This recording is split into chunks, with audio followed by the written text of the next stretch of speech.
आज पंचायती राज प्रतिनिधियों के प्रशिक्षण का 18वां दिन है और आज हम बताएंगे आपको सूचना के अधिकार के बारे में। सूचना के अधिकार के बारे में कहा जाता है कि यह जनता का हथियार है, इतना अचूक हथियार जिसके वार से आप किसी भी प्रकार के कार्य को करा सकते हैं। अगर कोई भी सरकारी कर्मचारी या पदाधिकारी आपके कार्य को नहीं करता है, लटका कर रखता है, आपके फाइल को दबा देता है, तो सूचना का अधिकार एक ऐसा कानून है, एक ऐसा हथियार आपको मिला है जिसकी सहायता से आप उस कार्य को भी अंजाम दे सकते हैं। बस आपको करना क्या है और कैसे करना है, ध्यान देकर सुनिए। मैं आपको सारी प्रक्रिया के बारे में जानकारी दे रहा हूं। प्रत्येक अधिकारी, कार्यालय एवं सरकारी कर्मियों के द्वारा किए जा रहे अथवा किए जाने वाले कार्यों में पूर्ण रूप से पारदर्शिता लाने के लिए तथा उन पदाधिकारियों को पूर्ण रूप से जनता के प्रति उत्तरदायी और जिम्मेवार बनाने के उद्देश्य से सूचना का अधिकार अधिनियम 2005 को भारतीय संसद के द्वारा पारित किया गया था। आखिर पारित तो कर दिया गया, इससे जनता को क्या लाभ है? तो सूचना के अधिकार से आम जनता को क्या लाभ है? यदि किसी सरकारी कार्यालय में आपके आवेदन को दबाया जा रहा है, उसका निष्पादन नहीं किया जा रहा है, आपका कोई कार्य रोका जा रहा है या आपका आवेदन छुपाया जा रहा है, आपसे रुपए पैसे की मांग की जा रही है, प्रधानमंत्री आवास योजना हो, सामाजिक सुरक्षा पेंशन की बात हो, जमीन का दाखिल खारिज का काम समय पर नहीं हो रहा है, उसको लटकाया जा रहा हो, अथवा समय पर किसी भी कार्य का निष्पादन नहीं किया जा रहा है, तो ऐसे समय में सूचना का अधिकार अधिनियम आपके लिए एक अचूक हथियार साबित हो सकता है। किससे मांगा जा सकता है सूचना? हम किससे सूचना मांगेंगे? तो सूचना हम संबंधित पदाधिकारी से मांगेंगे। मान लेते हैं कि दाखिल खारिज का काम आपका रुका हुआ है, आपने दाखिल खारिज के लिए ऑनलाइन आवेदन दे दिया, उसकी रिसीविंग आपको मिल गई, पावती। अब 2-3 महीना बीत गया, आपका कोई कार्य नहीं हुआ अभी तक, आपका आवेदन कहाँ पड़ा हुआ है, कौन सी कार्रवाई हुई उस पर, आपको तो पता चल नहीं पा रहा है। तब आप क्या करेंगे और किससे सूचना मांगेंगे? तो आप जानते हैं कि दाखिल खारिज का जो कार्य होता है वह राजस्व कर्मचारी और सीओ मिलकर करते हैं, इसलिए आप उसके लिए जो सूचना मांगेंगे वह सीओ से मांगेंगे, अंचलाधिकारी से मांगेंगे। उसी तरह सामाजिक सुरक्षा पेंशन का आवेदन आपने दिया और वह आवेदन पर कोई कार्य नहीं किया गया, वह लटका हुआ है आज तक, 2-3-4 महीना 6 महीना बीत गया, तब आप क्या करेंगे? तब आप सूचना मांगेंगे अपने प्रखंड के प्रखंड विकास पदाधिकारी से या फिर जिला के निदेशक सामाजिक सुरक्षा कोषांग से। निदेशक सामाजिक सुरक्षा कोषांग से आप आवेदन देकर और सूचना मांगेंगे कि मेरे द्वारा इतना तारीख को आवेदन संख्या इतना से जो आवेदन किया गया था सामाजिक सुरक्षा पेंशन के लिए, अब तक उस पर क्या कार्रवाई हुई है और कितने दिनों में यह पेंशन मिलेगा, क्यों अभी तक हमारे इस आवेदन को लटकाया गया है, निष्पादन इसका क्यों नहीं हुआ है और इसके एवज में क्या क्या सजा मिलनी चाहिए लटकाने वाले पदाधिकारियों को। निश्चित रूप से मैं कह रहा हूं कि 1 माह के अंदर आपके समस्त मांगों पर विचार करते हुए और आपके आवेदन को निष्पादित कर दिया जाएगा। तो पंचायत से अगर संबंधित कोई कार्य है, इसके लिए पंचायत सचिव को सहायक लोक सूचना पदाधिकारी बनाया गया है। प्रखंड कार्यालय में अगर कोई काम हो तो उसमें संबंधित पदाधिकारी, जैसे प्रखंड कृषि पदाधिकारी हो, खेती संबंधी अगर कुछ बात है तो उसके लिए प्रखंड कृषि पदाधिकारी को, अगर कुछ आंकड़ा की बात है तो सांख्यिकी पदाधिकारी को, अगर पैसा का लेन देन की बात है, कितना रुपया किस मद में खर्च हुआ, तो इसके लिए प्रखंड लेखा पदाधिकारी यानी कैशियर जो होते हैं प्रखंड के, उनको।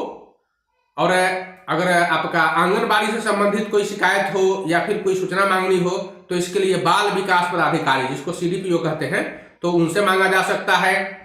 अगर राशन कार्ड से संबंधित कोई सूचना हो या फिर राशन की दुकान जो होता है उससे संबंधित अगर कोई सूचना हो, कितना आपके कोटा में अनाज आया, कितना बांटा गया, कितना बच गया, तो इससे संबंधित सूचना आप प्रखंड के आपूर्ति पदाधिकारी से मांग सकते हैं।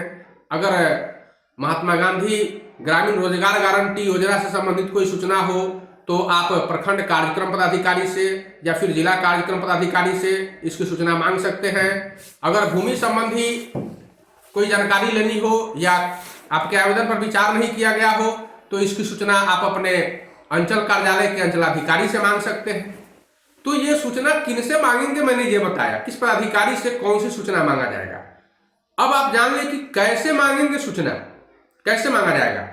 तो यदि आपने किसी कार्य के लिए प्रखंड कार्यालय हो अथवा अंचल कार्यालय हो अथवा पंचायत का कार्यालय हो अथवा जिला का कोई कार्यालय हो, अगर आपने आवेदन दिया है तथा उस आवेदन का पावती भी ले लिया है परंतु निश्चित अवधि में आपका कार्य संपन्न नहीं हुआ है और कार्यालय के पदाधिकारियों द्वारा टाल मटोल किया जा रहा है, आपको दौड़ाया जा रहा है, तो इसके लिए आप बिल्कुल घबराए नहीं और डरे भी नहीं।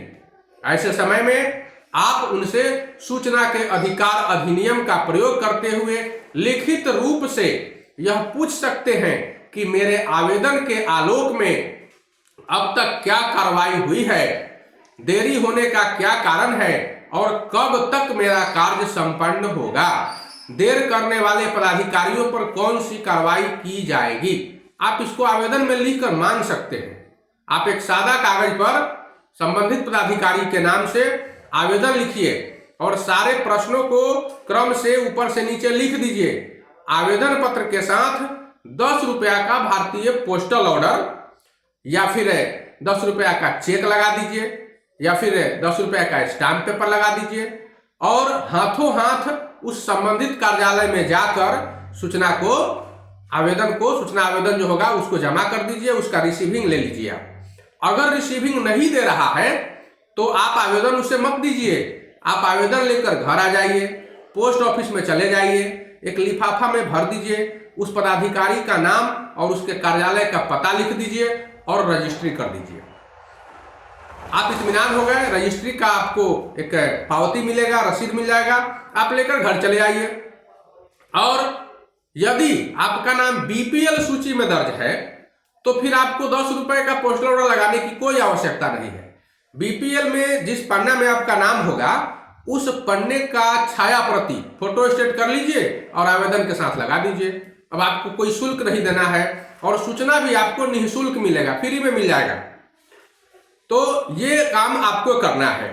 इस प्रक्रिया के बाद आप 35 दिनों के भीतर संबंधित कार्यालय द्वारा लिखित सूचना आपको बुलाकर या फिर आपके पते पर पोस्ट ऑफिस के द्वारा भेज दिया जाएगा। सूचना प्राप्ति हेतु शुल्क क्या लगेगा, कितना शुल्क लगेगा? तो जब आप आवेदन करते हैं तो आवेदन करते समय शुल्क के रूप में 10 रुपया का भारतीय पोस्टल ऑर्डर या स्टाम्प पेपर या फिर 10 रुपया का चेक आपको देना पड़ेगा या फिर 10 रुपया जमा करके उस ऑफिस में और आप रसीद कटा सकते हैं नगद। लेकिन रसीद कोई नहीं काटता है, सब बदमाशी करता है, आपको परेशान करेगा, बोलता है कि रसीद नहीं करता है, इसलिए ज़्यादा अच्छा है कि 10 रुपया का पोस्टल ऑर्डर उसके साथ आप लगा दीजिए, झंझट से मुक्त हो जाइए। हाथों हाथ आइएगा, रिसीव कराने तो लेगा नहीं। इससे अच्छा है कि आप निबंधित डाक से मतलब रजिस्ट्री से आप उनके पता पर भेज दीजिए। बस इसके अलावा कुछ नहीं करना है। अगर आप गरीबी रेखा से नीचे के परिवार से आते हैं यानी बीपीएल में आपका नाम है तो बीपीएल का पन्ना जिसमें आपका नाम है उसको उसके साथ लगा दीजिए, आपको कुछ नहीं देना है। यदि आप किसी अभिलेख या पंजी या फिर किसी संचिका का अवलोकन करना चाहते हैं, सिर्फ देखना चाहते हैं, पढ़ना चाहते हैं, मतलब आपको उसकी छाया प्रति नहीं चाहिए, तो पढ़ने के लिए 5 रुपए प्रति घंटा, 5 रुपए प्रति घंटा, किसी किसी राज्य में 10 रुपए प्रति घंटा भी है, तो उसके हिसाब से आपको जमा करना है और आप जितना देर चाहे बैठकर उस फाइल को पढ़ सकते हैं या उस कागज को देख सकते हैं। इसके बाद भी अगर लगे कि नहीं इसकी छाया प्रति हमको चाहिए तो आप संबंधित पदाधिकारी से उसकी छाया प्रति मांग सकते हैं। सत्यापित छाया प्रति मिलेगी आपको उस कार्यालय का हस्ताक्षर और मोहर लगाकर। उसके लिए जय पन्ना आपको मिलेगा, प्रति पेज 2 रुपया बिहार में लगता है, दूसरे दूसरे राज्यों में कहीं ज्यादा भी है, मतलब 5 रुपया से ज्यादा कहीं नहीं है। 2 रुपया से लेकर 5 रुपया तक का दर है। किसी भी राज्य में जाइएगा तो प्रति पेज 2 रुपया से 5 रुपया जोड़कर आपको जमा करना होगा। जितना पेज आप लेना चाहेंगे उतना पेज का पैसा जमा कर दीजिए, रसीद भी कटेगा और वो आपको सत्यापित करके मिलेगा। इसके अलावा अगर आप चाहते हैं कि कहीं फोटो खींचा हुआ है या वीडियो रिकॉर्डिंग की गई है, उसका सीडी आपको चाहिए या फ्लॉपी चाहिए, तो 50 रुपये प्रति सीडी के हिसाब से आपको जमा करना होगा और आपको सीडी की कॉपी करके दी जाएगी। तो ये जो शुल्क है ये आपके लिए निर्धारित है। लेकिन अगर आप बीपीएल में आते हैं, गरीबी रेखा से नीचे है, आपका नाम उस सूची में है, अगर आप उसकी छाया प्रति लगाए हुए हैं तो आपको 1 रुपया भी नहीं देना है। तब आपको बिल्कुल फ्री में सूचना उपलब्ध होगा, 1 पैसा आपका नहीं लगेगा। तो इस तरह से आपने जाना कि सूचना को लेने के लिए कितना शुल्क लगेगा। लेकिन इस कार्य में आपको थोड़ा सा धैर्य रखना, थोड़ा साहस रखना है। समय तो लगता है, इसलिए घबराइए नहीं, डरिए नहीं, थोड़ा समय लगेगा। हो सकता है आपको कोई धमकी भी आकर दे दे कि इस तरह का सूचना मत मांगो, जान मार देंगे, हत्या कर देंगे, ऐसा भी लोग करता है। परेशान होने की जरूरत नहीं है, ऐसा लोग करता है। काटने वाला जो है कुत्ता वो भूखता नहीं है, वो आकर काट लेता है, इसलिए ज्यादा परेशान होने की जरूरत नहीं है। अगर सूचना न मिले, आपने यह सब प्रक्रिया को पूर्ण कर लिया और आपको सूचना नहीं मिली, तब आप क्या करेंगे? तब तो कहिएगा कि हमने तो ये सब किया और सूचना भी नहीं मिली। तो फिर भी मिलेगी। जब आपने सारी प्रक्रिया को पूर्ण कर लिया और आवेदन को निबंधित डाक से संबंधित पदाधिकारी के नाम से उनके कार्यालय के पता पर भेज दिया, तो आप 35 दिनों तक इंतजार कीजिए। कुछ नहीं करना है 35 दिनों तक। 35 दिन के अंदर आपको सूचना उपलब्ध करा दी जाएगी। अगर सूचना उपलब्ध न हो तो अपीलीय पदाधिकारी के नाम से एक दूसरा आवेदन लिखते हैं कि सेवा में अपीलीय पदाधिकारी, प्रथम अपीलीय पदाधिकारी, और फिर उनके कार्यालय का पता लिख देते हैं। और उसके बाद आप फिर से आवेदन लिख लेंगे और पहले जो आवेदन लिखे थे उसकी छाया प्रति उसमें लगा देंगे और जिस निबंधित डाक से भेजे थे उसका जो रसीद मिला था उस रसीद को भी उसमें लगा देंगे और फिर अपीलीय पदाधिकारी के नाम से उनके कार्यालय के पता पर उसको भेज दीजिएगा और उसका भी रसीद आपको मिलेगा, उसको भी रख लीजिएगा। फिर आप 35 दिन तक इंतजार कीजिए। अब आपको निश्चित रूप से सूचना मिलेगी। और अगर फिर भी न मिला तब क्या करेंगे? तो अभी आपके पास 2 ऑप्शन और बचते हैं, लेकिन आपको इसके बाद एक ही ऑप्शन काफी है। उस 99% मैं कह सकता हूं कि वहां आपको सूचना मिल ही जाएगी। इसके बाद द्वितीय अपील करते हैं हम लोग राज्य सूचना आयुक्त के नाम से। हर राज्य में एक राज्य सूचना आयोग का गठन किया गया है और वो पूरे राज्य के प्रधान होते हैं। जब आप प्रथम अपील कर दिए, सूचना नहीं मिली, तो फिर द्वितीय अपील जो करेंगे राज्य सूचना आयुक्त के नाम से कीजिएगा। उसमें आवेदन भी वही लिखेंगे और फिर जो पहले वाला दोनों आवेदन था उसकी छाया प्रति आप उसमें लगा देंगे और दोनों आपको निबंधित डाक का जो मिला हुआ है रसीद उसको भी लगा दीजिएगा और सबको एक साथ मिलाकर लिफाफे में पैक करके राज्य सूचना आयुक्त के नाम से उनके कार्यालय के पता पर आप भेज देंगे। अब जैसे ही आप भेजेंगे आपको 2-3 माह इंतजार करना पड़ेगा। अब 2-3 माह में क्या होगा? तो उनके यहाँ इतना जो पत्र रहता है, सूचना मांगते मांगते राज्य भर का सूचना इकट्ठा होता है, इसलिए वहां थोड़ा सा समय लग जाता है। फिर जैसे ही वो आपके सूचना का अवलोकन करेंगे, वो एक लाल रंग की चिट्ठी निकालेंगे संबंधित पदाधिकारी के नाम से कि अमुक व्यक्ति ने आपसे सूचना मांगा, आपने सूचना उपलब्ध नहीं कराया और अपील भी किया गया, फिर भी सूचना उपलब्ध नहीं कराई गई। अब आपको 15 दिन का मोहलत दिया जाता है। इस 15 दिन के अंदर यदि आप आवेदक को सूचना उपलब्ध नहीं कराते हैं तो आपके वेतन से 25,000 रुपया जुर्माना के रूप में काट लिया जाएगा। वो भी कैसे? तो प्रतिदिन 250 रुपया के दर से 100 दिनों तक कुल मिलाकर 25,000 उनके खाते से उनके जो उनका वेतन मिलता है उस वेतन से काटा जाएगा और आपको निःशुल्क सूचना मिलेगी, 1 रुपया नहीं लगेगा, सूचना भी आपको उपलब्ध कराया जाएगा। तो ये प्रक्रिया है, निश्चित रूप से आपको सूचना उपलब्ध कराई जाएगी। कुछ मामलों में केंद्रीय सूचना आयोग के पास भी सूचना मांगा जाता है। खासकर बैंकों के मामले में ऐसा होता है कि जब आपका बैंक नहीं सुनता है, उसका क्षेत्रीय कार्यालय नहीं सुनता है या फिर उसका प्रधान कार्यालय नहीं सुनता है, तो उसके बाद आप केंद्रीय सूचना आयोग से सूचना मांगेंगे। अब कुछ ऐसा मसला है, कुछ ऐसा विषय है जिस पर आप कितना भी मांगेंगे आपको सूचना प्रदान नहीं किया जाएगा।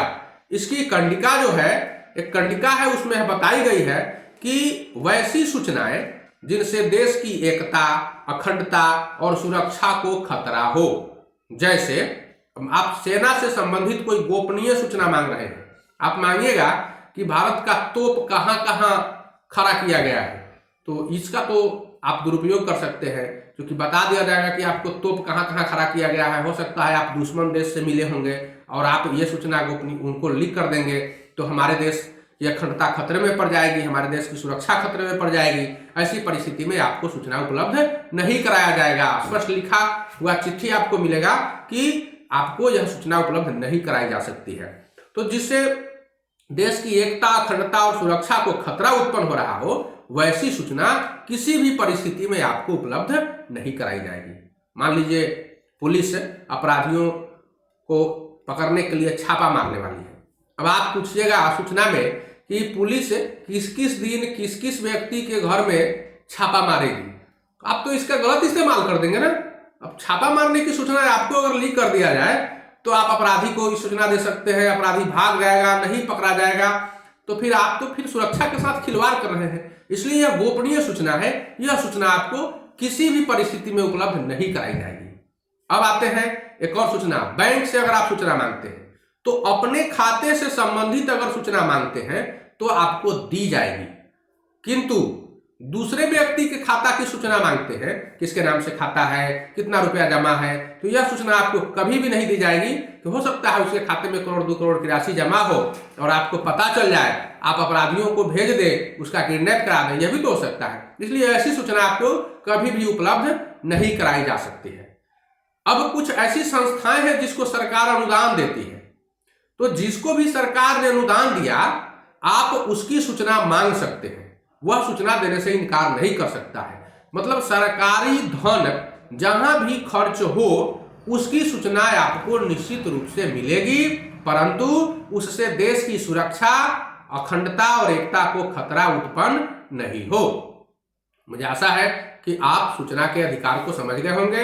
यह बहुत बड़ा अचूक हथियार है, आप समय समय पर इसका इस्तेमाल जरूर करें और निश्चित रूप से आपका जो कार्य नहीं हो रहा है, रुका हुआ है, वह कार्य निश्चित रूप से सफल होगा, बहुत जल्दी होगा।